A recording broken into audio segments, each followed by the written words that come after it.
Hello, everybody, and welcome back to the 2016 One Nation of Gamers circuit. This is the feature tournament number 3. We just got one match left on the day. It's the elimination match between Terrence M and Just Sam. My name is TJ. I'm joined by That's Admirable, a man who really wants a boat. What have you thought of the game so far, Admirable? Really been liking what we see, and some interesting choices from a couple of these players. Dragon Warrior is certainly an interesting one in the face of how many strong warrior builds are available right now. Hunter sort of interesting to bring to this one. I imagine Phone Tap's just been performing very well with the deck lately, and that's probably influencing the choice a little bit. And Just Saying's Shaman, just what on earth is going on with that deck? I mean, it is weird looking. Have yet to see it actually close a game, but curious to see what it can bring to the table. It's been on the verge of turning the corner a couple times, but not quite able to get it done just yet. Yeah, I'm curious to see as well, and differing bands for both of these players, despite them having very similar deck lineups. Just Saying does have Patron Warrior, which might fare a little bit better against this type of lineup, but maybe that Terrence wants that Shaman to be in the lineup because he's not afraid of it, because he's seen its performance over the course of the day. It's kind of funny to see, but they both have Freeze Mage, they both have Zoo Warlock, so it sort of comes down to how that third deck is going to perform, and of course how the decks line up in the matchups. I think what we see in the first game is really going to be indicative of how these guys want to play this, unless they're just sort of just throwing out at random, which a lot of players seem to do. But it could come down to Zoo Mirror. We've seen a lot of that as well. But I'm definitely looking forward to this one. I think both these players have had decent performances throughout the day, but have left with a lot to prove, and left with one of their decks that just sort of seems to be a wild card at this point. Yeah, I'm curious to kind of see like the differences between the Freeze Mage players as well. I mean, we saw Just Saying play pretty defensively in the games he's played, and Terrence kind of looking to almost drive the action a little bit more, and that could be dictated just by the way his draws have panned out. But I think Terrence is really kind of hunting for opportunities to win the game, where Just Saying is hunting for opportunities to lock the game. Yeah, and those are very different kinds of play styles. So curious to see how they each take it on. If they both match up their Freeze Mage against Zoo, to see maybe a variation in it, or if the Freeze Mage ends up playing each other, how they choose to approach that matchup is going to be really interesting. The Freeze Mage Mirror is one of those ones that can get kind of crazy in certain situations. Now that Anti-Keelbot's gone, you see much less of the fatigue plan, especially since Forgotten Torch seems to be sort of the option of choice for most of these guys. But that's one of those matchups where I feel like the guy who's able to attack with minions is usually one who ends up with an advantage. Yeah. I think that's how most Hearthstone games go as well. Well, Freeze Mage. It's just weird. It doesn't rely on attacking with minions. It's like, I don't know. I always try to make weird analogies, but all my weird analogies don't really fit right now. kind of in a bummed out analogy mood at the moment. He's got a diary full of weird analogies, and he's like flipping through it. I'm like, I'm not feeling any of them right now. That one doesn't work. Dang it. Page 3, excerpt 4, analogy from May 11th, 2015. This one doesn't work. Dates all the way back to 1976. Yeah. All right, well, first matchup's up. It's going to be Freeze Mage versus Weird Shaman. I actually am curious what I would even call this Shaman. Like, how would I distinguish it if I was trying to refer to it? And Weird Shaman. There's a lot of Weird Shaman. I mean, I've seen some people, like, running all sorts of crazy stuff. Like, every time I see someone go Tunnel Trog, Totem Golem, Lightning Storm, and then Argent Horse Rider, I'm like, what are you doing? Yeah. And then they follow it up with like an Emperor Thorson. You're like, oh god, what is this? But yeah, I actually haven't played. I haven't played much Shaman, since Old Gods came out and since Standard came out. I've been testing a lot of other decks because Shaman just seemed like the most straightforward. And I was actually building a Shaman deck the other day. And I actually was like, I'm just going to put in the really good Shaman cards, and then I'll go from there. Like, as a base of my deck. I'll put in the really good Shaman cards, and I'll go from there. After putting in all the really good Shaman cards, looking at my deck, I had 28 out of 30 cards built. I'm like, what the? I'm like, how do people do this? This is just 30 Shaman cards? But I actually ended up, it was, the deck, the only neutrals I had was like Argent Squire and Flame Juggle. Those are the only neutrals that I had in the entire deck. So No beasts. It was more. It was a mid-range deck. Gotcha. Xix's old list with primal fusions, things like that. So For that one. Um, Primal Fusion was sort of like your abusive sergeant in that build. Yeah. Yeah. So yeah, trying to be a better one anyway. Mm-hmm. How'd that work out for 6-0? All right. Well, at least Starseeker. Is that a shots fired? Maybe a single shot, just one shot fired. I mean, I did beat him in the side event at DreamHack very decisively because he had Primal Fusion in his deck, but It's a dead card a lot of the time, but there's sometimes when it just like buffs a healing totem up to like a 4/6, and you're like, oh god. yeah, I just Sergeant Commanded him. God, I love that card. Emperor Thorson going to hit this board, and that's going to mean some action from Terrence here. It's certainly... I mean, I certainly can't see him just ignoring this. Honestly, I feel like this Shaman deck is really well equipped to tackle Freeze Mage. I mean, with a potential 28 points of heal with double healing wave, and on top of that, Halaziel Ascended to be able to heal. Probably not that much in this matchup because you don't usually have a big board to Elemental Destruction. Terrence is going to ignore the Emperor Thorson for a turn, and this could be disaster for him. These are some major discounts piling up for Jisayan. And again, I don't think Jisayan's plan in here is pressure. I think this pressure is here to force action from Terrence to try to take away some of his long-term potential in terms of damage, and then follow up with it afterwards. Yeah, and I mean, all of these cards have sort of secondary effects within the deck. So Chill Maul will be brought back when it's off. Emperor Thorsan's there to reduce the cards in your hand, and Elise is there to put the map. So it's not like they're there just for pressure, like you said. Yeah, I think this is a bad matchup for Terrence. I mean, this may be one of the things that this deck was targeting, is Freeze Mage. Yeah. I mean, unless you don't draw into healing waves, and your opponent just Alex draws you on 9 and then kills you.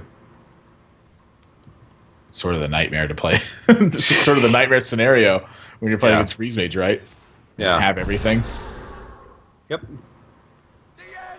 Terrence trying to put together everything. It's going to start with Frost Nova Doomsayer. But and I can almost guarantee he's wanting that Alex draws on turn 9. Yep, Ice Barrier. Certainly the call here. Even if, this... Karen is still going to have something stick around here. So... I guess this is a totem pass. I mean, technically, you could roll spell power and kill the Doomsayer. Well, he's killing the Doomsayer, all right. I mean, if he's reaching for Halaziel, he is killing the Doomsayer, that's for sure. Oh, I guess with the Stormforge axe, you can kill regardless. And he's going to go back up to 30. He's going to get a Manaside Totem down. He's kind of calling the bluff here, saying, you know what? I don't think you have any way to kill all this stuff. And how could he? Flame Strike won't mop everything up. Blizzard isn't going to mop everything up. I think Terrence is on... He's on a weird turn here. I mean, if he just... When you're staring down Halaziel, and you know that there's Healing Wave in this build, do you want to just Alex Straza in the face of all this pressure? You can just die by getting the Ice Block popped, having Jisayan heal himself up, and go from there. Yeah, he's got to figure out a way to buy some more time here. Yeah. I mean, he has that time. And one thing with this deck is you can just try and buy yourself all the time in the world and then go for that one-turn kill, which is possible with this deck in Blood Mage Thalnos. Well, Destruction actually gets drawn here. I imagine the eye is on that Halaziel. Getting that guy down before you Alex Straza is a pretty major deal. Yeah. I mean, he does have a way to deal with it. Well, multiple ways to deal with it. Forgotten Soul plus a ping. Then he can develop Ice Block and still develop the Loot Hoarder. But there's so many things that he's afraid of right now. Like, you can't really Alex Straza, like you said, because the Healing Wave, and the damage that's staring back at you, plus the Halaziel. Even if, like, the Zoth comes out after you clear this board, it's very threatening, because that's going to bring back a lot of power. I think he's hoping to see that Chill Maul actually activate, but not happening here. He's going to just take his time on taking care of the Halaziel. I think that ping is kind of a waste. I'd like to see that hit a minion. Ping face? What? Huh. Okay. Welcome card for Saiyan at this point. Anything to just draw cards. I mean, I think there's a consideration for hexing the 2-1. Just to deny a card draw. Yeah, the two best targets in this deck, I feel, are Alexstrasza and Acolyte of Pain. Yeah, he's going to do it too. I don't mind this at all. Play that long game. Deny those draws. Get rid of that possible cycle. Terrence has got to look at that play and go, what on earth?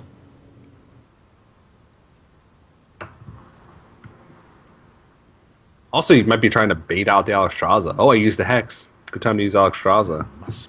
Yeah, Terrence definitely isn't falling for that. Well, oh! I am incorrect, apparently. Wow, I am stunned that that's the play.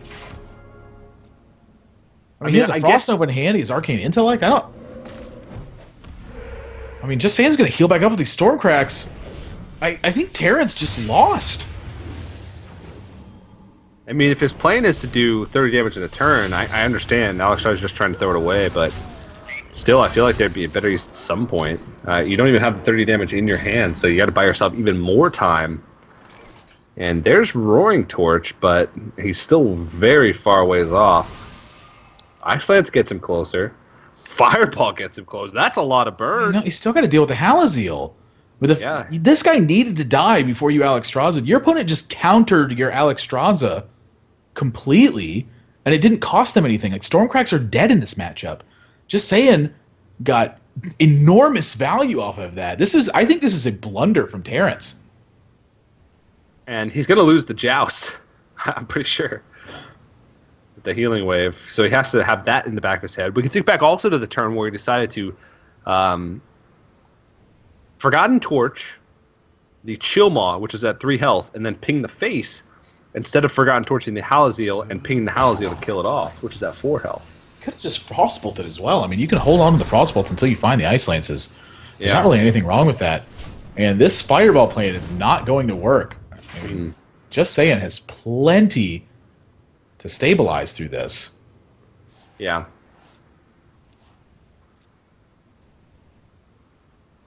Huh.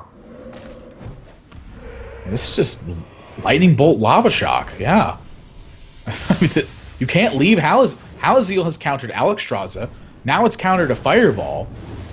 Not killing Halazeal has been a disaster for Terrence this game. I mean, that is a lot of damage.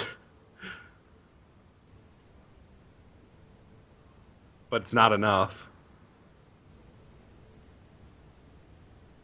Blood Mage, Frostbolt, Roaring Torch, Ice Lances. I mean, I'm thinking Terrence is thinking to himself, he's got to run out of burn spells eventually. But yeah, I don't think he has accounted for this Healing Wave or more potential spells from Just Saying. Just Saying's going to stabilize even through this massive damage swing. He could even just Elemental Destruction. It's exactly what he's going to do. Yeah. Like, he's back to 30 again. Wow. That is the worst news Terrence could have possibly gotten. It is so weird. Like, Healing Wave isn't even going to be used. He has Stormforged Axe even, so even if he didn't have that Karen come back, and he's just picking up more burn, I mean, he still has a Pyroblast left. You just start... Okay. This is what you found lethal at least. Yeah. But not killing the Halazeal here definitely cost Terrence this game. Yeah. You could not ignore that card. I mean, if your opponent's playing that, they certainly have a lot of gas in their deck to fuel the Halazeal. It's kind of like the centerpiece in terms of the healing, where that deck comes from. And so not killing it... I mean, Terrence might have even won that game if he killed the Halazeal. I mean, look how much damage he ended up picking up. If he kills the Halazeal first, he might actually just be able to burn through a Healing Wave. Yeah, that's a legitimate possibility. I'd say pretty easily. Because, I mean, look how much Halazeal healed. He healed, what, 10 from the Stormcracks, 12 from the Lava Shock, or 13 from Lava Shock, 17 from Lightning Bolt. Yeah. So, about 45 from Elemental Destruction. He healed enough, give or take. So, I mean, he healed for 24 more from that because he went from 6 to 30. Well, he would have even had overheal too. So even if you just say that, he would have had to do about 45 less damage that game to win if he had killed the Halaziel, which is a significant amount of damage. And who knows if he would have won, because Healing Wave is still a powerful card. Chilma would have lived, which was more damage on the board immediately, so he would have been under more pressure. But it's really tough.